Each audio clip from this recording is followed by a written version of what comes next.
എല്ലാവർക്കും നമസ്കാരം. അപ്പോൾ ഇന്നത്തെ വീഡിയോയിൽ NSPയുടെ സൈറ്റിൽ എങ്ങനെയാണ് നമ്മളൊരു സ്കോളർഷിപ്പ് അപ്ലൈ ചെയ്യേണ്ടതെന്നുള്ള ഫുൾ സ്റ്റെപ്പ് ബൈ സ്റ്റെപ്പ് പ്രൊസീജിയറാണ് ഞാൻ പറയാൻ പോകുന്നത്.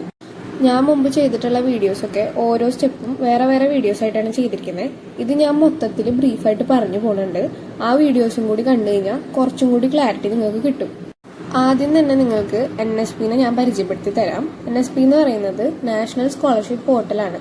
നമ്മൾ ഇന്ത്യയിലെ എല്ലാ നാഷണൽ സ്കോളർഷിപ്പിനും അപ്ലൈ ചെയ്യുന്നത് ഈ പോർട്ടൽ വഴിയാണ്. ഈ പോർട്ടൽ കഴിഞ്ഞ കൊല്ലം വരെ ഒരേപോലെയായിരുന്നു. ഇക്കൊല്ലം അവരത് റിന്യൂ ചെയ്തിട്ടുണ്ട്. റിന്യൂ ചെയ്തപ്പോൾ അതിലുള്ള ഫീച്ചേഴ്സൊക്കെ മാറിയിട്ടുണ്ട്. പിന്നെ അവരൊരു പുതിയ സിസ്റ്റം ഇൻട്രൊഡ്യൂസ് ചെയ്തു. OTR രജിസ്ട്രേഷനും ഫേസ് ഒതന്റിക്കേഷനും. മുമ്പ് അപ്ലൈ ചെയ്തവർക്ക് OTR രജിസ്ട്രേഷനും ഫേസ് ഒതന്റിക്കേഷനും നിർബന്ധമായിരുന്നില്ല. പക്ഷെ ഇക്കൊല്ലം തൊട്ട് റിന്യൂ ചെയ്യുന്നവരും, അതായത് മുമ്പ് അപ്ലൈ ചെയ്ത് ഇക്കൊല്ലം റിന്യൂ ചെയ്യുന്നവരും അതുപോലെ ഇത്തവണ പുതിയതായിട്ട് അപ്ലൈ ചെയ്യുന്നവരും ഈ ഫേസ് ഒതന്റിക്കേഷനും OTR രജിസ്ട്രേഷനും ചെയ്തിരിക്കണം.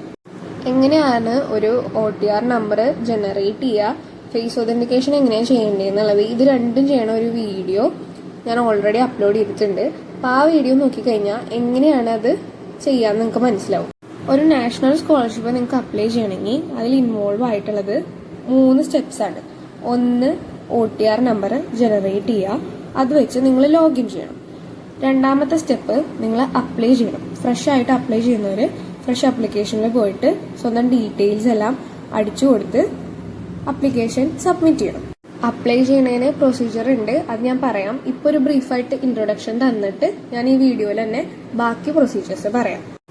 നിങ്ങൾ ആപ്ലിക്കേഷൻ കൊടുത്തു കഴിഞ്ഞാൽ അടുത്തുണ്ടാവാൻ പോകുന്നത് അവർ നിങ്ങൾ കൊടുത്തിരിക്കുന്ന ഡോക്യുമെന്റ്സും അതുപോലെ നിങ്ങളുടെ ഡീറ്റെയിൽസും അവർ ചെക്ക് ചെയ്യും. ഈ പ്രൊസീജിയേഴ്സിൽ നിങ്ങൾ അപ്ലൈ ചെയ്യുമ്പോൾ നിങ്ങളുടെ ഡീറ്റെയിൽസും ഡോക്യുമെന്റ്സും ഒക്കെ അപ്ലോഡ് ചെയ്യേണ്ടി വരുന്നുണ്ട്. ഇതൊക്കെ വെരിഫൈ ചെയ്യുന്ന ടൈം പീരീഡ് അവർ ഓൾ സ്കീംസ് എന്ന് പറഞ്ഞ് സൈറ്റിൽ തന്നെ ഒരു ഓപ്ഷൻ ഉണ്ട്. അവിടെ പോയി നോക്കിയാൽ വെരിഫിക്കേഷൻ എന്ന് വരാമെന്നൊക്കെ നിങ്ങൾക്ക് ഡേറ്റ്സ് കാണാൻ കഴിയും. വെരിഫിക്കേഷന്റെ സമയത്ത് നിങ്ങളുടെ ഏതെങ്കിലും ആപ്ലിക്കേഷനിൽ ഡിഫക്റ്റ് വന്നിട്ടുണ്ടെങ്കിൽ അത് നിങ്ങൾ പരിഹരിച്ചേ പറ്റൂ. അല്ലാതെ ഞങ്ങൾ അപ്ലൈ ചെയ്തു എന്ന് വെച്ചിട്ട് സ്കോളർഷിപ്പ് കിട്ടില്ല. നിങ്ങൾക്ക് വല്ല ഡിഫക്റ്റ് വന്നിട്ടുണ്ടെങ്കിൽ അത് നിങ്ങൾ തിരുത്തി കൊടുക്കാനുള്ള ടൈമും അവർ നിങ്ങൾക്ക് അനുവദിച്ചു തരും. നിങ്ങളുടെ സ്വന്തം അക്കൗണ്ടിൽ ലോഗിൻ ചെയ്ത് നോക്കുമ്പോൾ finally verified by nodal officers എന്നൊക്കെ കാണും. അങ്ങനെയാണെങ്കിൽ നിങ്ങളുടെ വെരിഫിക്കേഷൻ കംപ്ലീറ്റഡ് ആണ്.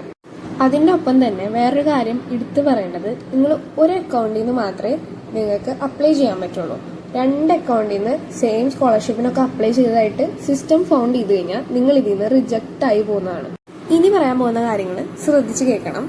നിങ്ങളുടെ അപ്ലിക്കേഷൻ വെരിഫൈഡ് ആയെന്ന് വിചാരിച്ചുകൊണ്ട് നിങ്ങൾക്ക് എമൗണ്ട് പ്രോസസ് ആവില്ല. കാരണം നിങ്ങൾ മെറിറ്റ് ലിസ്റ്റിൽ ഉണ്ടായിരിക്കണം. എല്ലാ സ്കോളർഷിപ്പിലും അവർ മെറിറ്റ് ലിസ്റ്റ് ഇടും. ചില മെറിറ്റ് ലിസ്റ്റ് അവിടെ അവൈലബിൾ ആയിരിക്കില്ല. അപ്പോൾ മെറിറ്റ് ലിസ്റ്റ് വന്നോ എന്ന് നോക്കാൻ പോകേണ്ട ആവശ്യമില്ല. നിങ്ങളുടെ സ്വന്തം അക്കൗണ്ടിൽ കയറി നോക്കിയാൽ തന്നെ സെലക്ടഡ് ഫോർ സ്കോളർഷിപ്പിന്റെ അവിടെ യെസ് എടുക്കുന്നുണ്ടെങ്കിൽ നിങ്ങൾ മെറിറ്റ് ലിസ്റ്റിലുണ്ട്. നോ ആണെങ്കിൽ നിങ്ങൾ മെറിറ്റ് ലിസ്റ്റിൽ ഉണ്ടാവില്ല. ഈ നോ വന്നിട്ടുള്ളവർക്ക് ക്യാഷ് ക്രെഡിറ്റ് ആവില്ല. അതുപോലെ തന്നെ ബ്ലാങ്ക് ആയി കിടക്കുന്നവരും ഉണ്ട്. അവിടെ ബ്ലാങ്ക് ആയി കിടക്കുകയാണെങ്കിൽ ഒബ്വിയസ്ലി അത് നോ ആവാൻ തന്നെയാണ് കിടക്കുന്നത്. അല്ലാത്തവർക്കൊക്കെ യെസ്സും വരും, അവർക്ക് എമൗണ്ട് ക്രെഡിറ്റും ആവും. ഇനി നിങ്ങൾക്ക് എമൗണ്ട് ക്രെഡിറ്റ് ആയെന്ന് വിചാരിക്കും. അത് കഴിഞ്ഞിട്ടും ശ്രദ്ധിക്കേണ്ട കുറച്ച് കാര്യങ്ങളുണ്ട്. നിങ്ങൾക്ക് എമൗണ്ട് ക്രെഡിറ്റ് ആയെങ്കിലും അടുത്ത കൊല്ലം ഇതേ എമൗണ്ട് കിട്ടണമെങ്കിൽ നിങ്ങൾ റിന്യൂ ചെയ്തിരിക്കണം. ഞാനൊരു എക്സാമ്പിൾ പറയാം. 2022 നിങ്ങൾക്ക് സ്കോളർഷിപ്പ് കിട്ടി, നിങ്ങളുടെ എമൗണ്ട് ക്രെഡിറ്റ് ആയി. 2023 നിങ്ങൾ റിന്യൂ ചെയ്തില്ലെന്ന് വിചാരിക്കും. അത് കഴിഞ്ഞിട്ട് വരാൻ പോകുന്ന വർഷങ്ങളിലും ആ വർഷവും നിങ്ങൾക്ക് എമൗണ്ട് ക്രെഡിറ്റ് ആവില്ല. അപ്പോൾ അടുത്ത കൊല്ലത്തെ റിന്യൂവൽ ഡേറ്റ് ഓർത്ത് വെക്കും. ഏകദേശം ഒരു ജൂൺ തൊട്ട് അടുത്ത ജനുവരി വരെ അതിന്റെ ഇടയിൽ ഉണ്ടാവും. നിങ്ങൾക്ക് ജസ്റ്റ് ഒന്ന് കയറി നോക്കിയാൽ മതി ഓപ്പൺ ആയിട്ടുണ്ടോ എന്ന്. അല്ലെങ്കിൽ ഞാൻ എന്റെ ചാനലിൽ അറിയിക്കുന്നതാണ്. അഥവാ നിങ്ങൾ റിന്യൂ ചെയ്യാൻ മറന്നു കഴിഞ്ഞാൽ ബാക്കി നിങ്ങൾക്ക് കിട്ടേണ്ട ഇയേഴ്സിലുള്ള സ്കോളർഷിപ്പ് എമൗണ്ടും കൂടി ക്യാൻസൽ ആയി പോകും.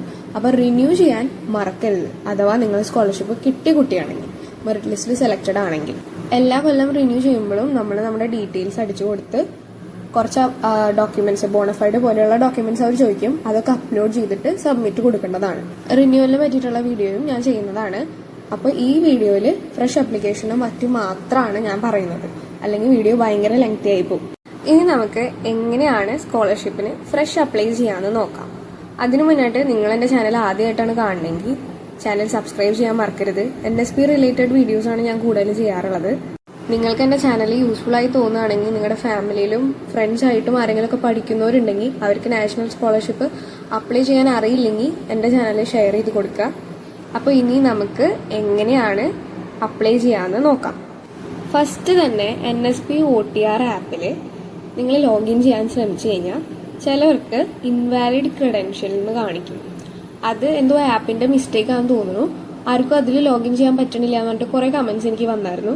അങ്ങനെ പറ്റുകയാണെങ്കിൽ നിങ്ങൾക്ക് സൈറ്റിൽ തന്നെ ലോഗിൻ ചെയ്യാനുള്ള ഓപ്ഷൻ ഉണ്ട്. അപ്പോൾ അത് നിങ്ങൾക്ക് ഉപയോഗിക്കാവുന്നതാണ്. ആദ്യം ഞാൻ ഈ പറഞ്ഞ വീഡിയോയിൽ ഇൻസ്ട്രക്ഷൻസിൽ പറഞ്ഞ പോലെ NSP OTR ജനറേറ്റ് ചെയ്തതിന് ശേഷം നിങ്ങൾ ആ OTR വെച്ചിട്ട് അതിൻ്റെ പാസ്വേഡ് വെച്ചിട്ടാണ് കയറേണ്ടത്. അഥവാ നിങ്ങൾ പാസ്വേഡ് മറന്നുപോയി അവിടെ ഫോർഗെറ്റ് പാസ്വേഡ് എന്നുള്ള ഓപ്ഷൻ ഉണ്ട്. അതുപോലെ തന്നെ നിങ്ങൾക്ക് അഥവാ കയറാൻ പറ്റുന്നില്ല, എന്തോ മിസ്റ്റേക്സ് ഉണ്ടെങ്കിൽ ഫോർഗെറ്റ് പാസ്വേഡ് അടിച്ചു നോക്കാം, മേ ബി അത് റെഡി ആവും. ഇനി സൈറ്റിൽ എങ്ങനെയാണ് ലോഗിൻ ചെയ്യേണ്ടതെന്ന് വെച്ച് കഴിഞ്ഞാൽ നിങ്ങൾക്ക് സ്റ്റുഡൻസ് എന്നുള്ള ഒരു ഓപ്ഷൻ കാണാം. അതിൽ പോയിട്ട് അപ്ലൈ ഫോർ സ്കോളർഷിപ്പ് എന്ന് പറഞ്ഞിട്ട് ഒരു ഓപ്ഷൻ ഉണ്ട്. അത് ക്ലിക്ക് ചെയ്ത് കഴിഞ്ഞാൽ നിങ്ങൾക്ക് നേരെ ലോഗിനിൻ്റെ പേജിലേക്ക് വരും.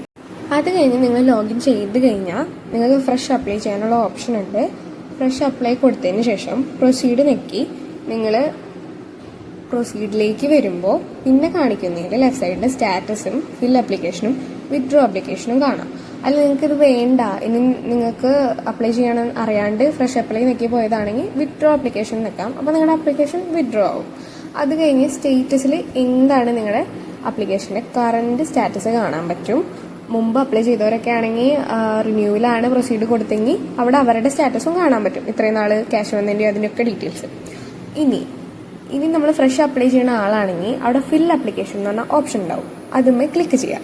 ഫിൽ ആപ്ലിക്കേഷൻ ക്ലിക്ക് ചെയ്ത് കഴിയുമ്പോൾ ഫസ്റ്റ് നിങ്ങളുടെ ജനറൽ ഇൻഫോർമേഷൻ ആണ് വരിക. അത് ഓൾറെഡി അവിടെ വന്ന് കിടക്കുന്നുണ്ടാവും. പിന്നെ നിങ്ങൾ ഫില്ല് ചെയ്യേണ്ടി വരിക അടിയിൽ കിടക്കുന്ന സാധനങ്ങളാണ്. ആദ്യം തന്നെ നിങ്ങളുടെ ഡീറ്റെയിൽസ് ആണ് എൻ്റർ ചെയ്യേണ്ടി വരിക.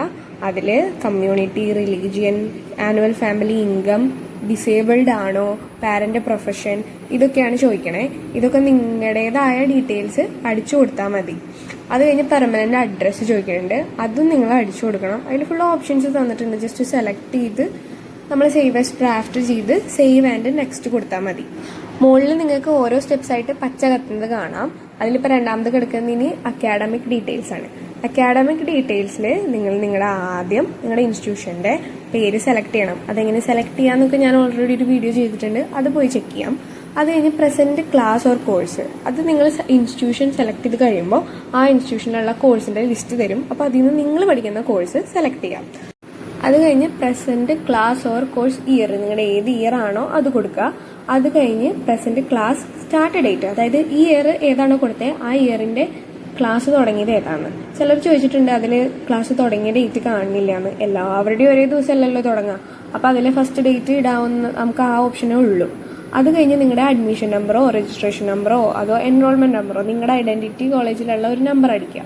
പിന്നെ നിങ്ങൾ അഡ്മിഷൻ എടുത്ത ഇയർ ചോദിക്കുന്നുണ്ട്. പിന്നെ റോൾ നമ്പർ അടിക്കുക. സെക്ഷൻ എന്ന് പറഞ്ഞിട്ടൊരു കോളം കൊടുത്തിട്ടുണ്ട്. അത് നിങ്ങൾക്ക് നിങ്ങളുടെ കോളേജിൽ ചോദിക്കാം അത് എന്താ കൊടുക്കേണ്ടതെന്ന്, അവരത് പറഞ്ഞുതരും. പിന്നെ മോഡ് ഓഫ് സ്റ്റഡി റെഗുലർ ആണ് എങ്കിൽ റെഗുലർ അടിക്കുക, പാർട്ട് ടൈം ആണെങ്കിൽ അതടിക്കുക. ഹോസ്റ്റലർ ആണോ എന്നും ചോദിച്ചിട്ടുണ്ട്. പിന്നെ വരുന്നത് പ്രീവിയസ് അക്കാഡമിക് ഡീറ്റെയിൽസ് ആണ്. ഇവിടെ കൺഫ്യൂഷൻ വരുന്നവർ നിങ്ങൾ ആലോചിച്ചാൽ മതി, നിങ്ങളിപ്പോൾ എന്താണോ പഠിക്കുന്നത് അതിന് തൊട്ട് മുമ്പ് പഠിച്ച് കംപ്ലീറ്റ് ചെയ്ത ഏത് ഡിഗ്രി ആണോ അതോ +2 ആണോ അത് കൊടുക്കുക.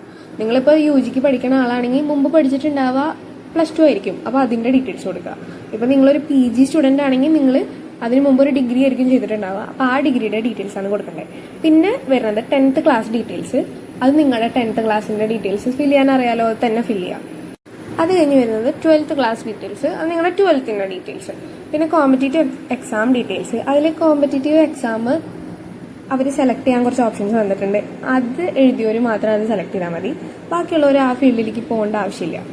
ഇത് കഴിയുമ്പോൾ എലിജിബിൾ ആയിട്ടുള്ളവർക്ക് അവരുടെ സ്കീം കാണിക്കുന്നതാണ്. അപ്പോൾ സ്കീം സെലക്ട് ചെയ്ത് ബാക്കി നിങ്ങൾക്ക് ചെയ്യാവുന്നതേ ഉള്ളൂ. പിന്നെ ചിലവർക്ക് application specific details are not required for the application എന്ന് പറഞ്ഞിട്ട് വരും.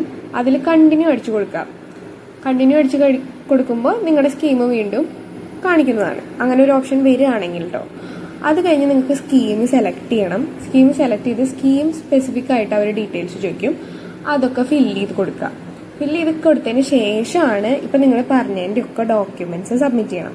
ഡോക്യുമെന്റ്സിനെല്ലാം അവരൊരു ഫോർമാറ്റ് തന്നിട്ടുണ്ട്. അതനുസരിച്ച് അപ്ലോഡ് ചെയ്തില്ലെങ്കിൽ അത് അപ്ലോഡ് ആവില്ല. അപ്പോൾ അത് അപ്ലോഡ് ചെയ്യണം. പിന്നെ ബോണഫൈഡിന്റെ പ്രൊഫോമ അതൊക്കെ അവരോട് തന്നിട്ടുണ്ടാവും. അത് ഡൗൺലോഡ് ചെയ്ത് അത് പ്രിന്റ് എടുത്ത് ഫില്ല് ചെയ്ത് കോളേജിൽ പോയി സീല് മേടിച്ചിട്ട് വേണം ഇതിൽ സ്കാൻ ചെയ്ത് അപ്ലോഡ് ചെയ്യാൻ. അതുപോലെ അങ്ങനെ അവർ ചോദിച്ചിട്ടുള്ള ഓരോ സ്കീമിനും ഡിഫറെന്റ് ഡോക്യുമെന്റ്സ് ആണ് അപ്ലോഡ് ചെയ്യേണ്ടത്. അപ്പോൾ നിങ്ങൾ സ്കീം സെലക്ട് ചെയ്ത് കഴിയുമ്പോൾ തന്നെ നിങ്ങൾക്ക് അപ്ലോഡ് ഡോക്യുമെന്റ്സ് എന്ന് പറഞ്ഞിട്ട് നിങ്ങൾക്ക് എന്തൊക്കെയാണോ അപ്ലോഡ് ചെയ്യേണ്ടത് അതവിടെ കാണിക്കും. ഞാൻ അത് കാണിക്കാത്ത എല്ലാ സ്കീമിനും ഡിഫറെന്റ് ആയിരിക്കും അത്. പിന്നെ അഥവാ ആപ്ലിക്കേഷന്റെ അക്കാഡമിക് ഡീറ്റെയിൽസ് അടിച്ചതിന് ശേഷം നിങ്ങൾ എലിജിബിൾ അല്ല എന്ന് പറഞ്ഞിട്ടൊരു മെസ്സേജ് കാണിക്കുകയാണെങ്കിൽ നിങ്ങൾ എലിജിബിൾ അല്ലായിരിക്കും. ഇപ്പൊ നിലവിലല്ല അവർ ഓപ്പൺ ചെയ്തിട്ടുള്ള സ്കീംസിൽ ഒരു സ്കീമിലും നിങ്ങൾ അപ്ലൈ ചെയ്യാൻ എലിജിബിൾ ആയിരിക്കില്ല. എന്തെങ്കിലും ഒരു ഇഷ്യൂസ് ഉണ്ടാവും. അത് അറിയണമെങ്കിൽ നിങ്ങൾ എലിജിബിലിറ്റി നോക്കാനുള്ള ഒരു വീഡിയോ ഞാൻ ഓൾറെഡി ചെയ്തിട്ടുണ്ട്. അപ്പൊ അത് നോക്കിക്കഴിഞ്ഞാൽ അറിയാം നിങ്ങൾ എന്തുകൊണ്ട് എലിജിബിൾ അല്ല എന്ന്. നിങ്ങൾക്ക് അത്രയും ഉറപ്പാണെങ്കിൽ നിങ്ങൾ എലിജിബിൾ ആണ് എങ്കിൽ നിങ്ങൾക്ക് ഒന്നും കൂടി നിങ്ങളുടെ ആപ്ലിക്കേഷനിൽ അടിച്ചു കൊടുത്ത് ജനറൽ ഇൻഫോർമേഷൻ ഒന്നും കൂടി ചെക്ക് ചെയ്യാം. ഓക്കെ, അപ്പൊ ഇങ്ങനെയാണ് ഫ്രഷ് ആയിട്ട് NSPയുടെ സൈറ്റിൽ അപ്ലൈ ചെയ്യുക. നിങ്ങളുടെ ഫ്രണ്ട്സിനും ഫാമിലിക്കൊക്കെ ഈ വീഡിയോ ഷെയർ ചെയ്ത് കൊടുക്കുക, എങ്ങനെയാണ് അപ്ലൈ ചെയ്യേണ്ടതെന്ന് അറിയാത്തവർക്ക്. കൂടുതൽ വിവരങ്ങളായിട്ടും NSP റിലേറ്റഡ് അപ്ഡേറ്റ്സ് ആയിട്ടും ഞാൻ എൻ്റെ ചാനൽ അപ്ഡേറ്റ് ചെയ്യുന്നതാണ്. അപ്പോൾ നിങ്ങൾ ചാനൽ സബ്സ്ക്രൈബ് ചെയ്യാൻ മറക്കരുത്. പിന്നെ റിന്യൂവൽ എങ്ങനെയാണ് ചെയ്യേണ്ടതെന്നുള്ള വീഡിയോ ഞാൻ വേഗാതെ ഇടുന്നതാണ്. അപ്പോൾ ചാനൽ സബ്സ്ക്രൈബ് ചെയ്യാൻ മറക്കരുത്. ഫ്രണ്ട്സിനും ഫാമിലിക്കൊക്കെ ഷെയർ ചെയ്ത് കൊടുക്കുക. എന്തെങ്കിലും ഇത് റിലേറ്റഡ് ഡൗട്ട്സ് ഉണ്ടെങ്കിൽ നിങ്ങൾക്ക് ഇൻസ്റ്റാഗ്രാമിലോ അതോ ഇതിന്റെ കമന്റ് ബോക്സിലോ ചോദിക്കാവുന്നതാണ്. എനിക്കറിയാവുന്നതാണെങ്കിൽ ഞാൻ നിങ്ങളെ എന്തായാലും ഹെൽപ്പ് ചെയ്യും.